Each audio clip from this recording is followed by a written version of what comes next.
I love headlines like these. But as I've spoke about in previous videos, polling.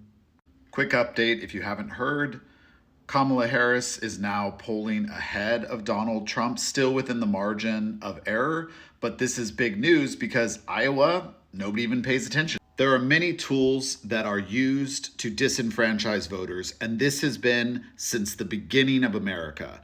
But in my opinion, one of those tools is polls. If a poll always shows that you're a red state and that you're going to always vote red, then if you are a Democrat, or if you are somebody who's not registered but lean Democrat, or an independent who leans Democrat, why would you be motivated to vote? Everyone should vote every election. But in cases where people don't feel like their voice is even being heard, I think it disenfranchises voters. And I think it's something we have to talk about in regards to polls.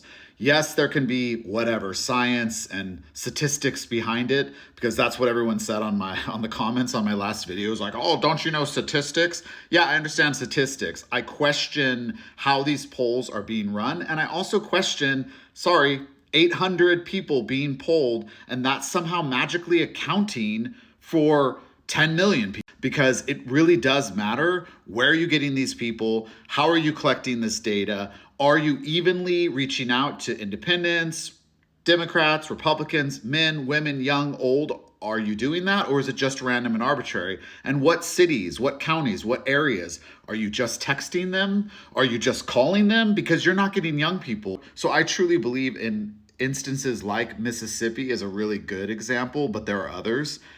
That's why it goes red all the time. The vast majority of the population of Mississippi, as just one example, is Black. So why are they voting for like Donald Trump or George Bush? But going back to Iowa, Ann Selzer is the person who did this poll that is apparently sought after from Iowa and blew everyone's mind. Her first poll was in 1987, so she's been doing it a while.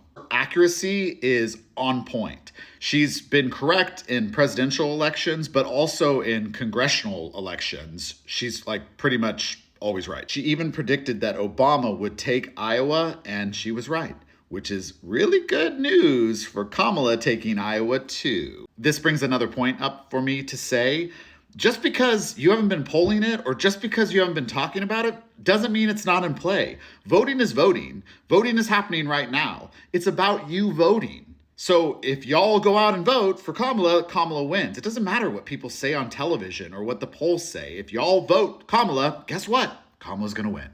And on that subject, and I've already shared this, but it bears repeating, these are the states. There are 22 plus DC.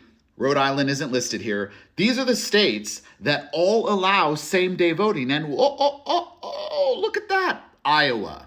Iowa is one of the states that allows same-day voting. Get the word out. People in Iowa, college kids, people who are unregistered, they can register to vote, and they can vote in this election cycle in Iowa. And that red state, that we know it's going to be red state Iowa, could go blue.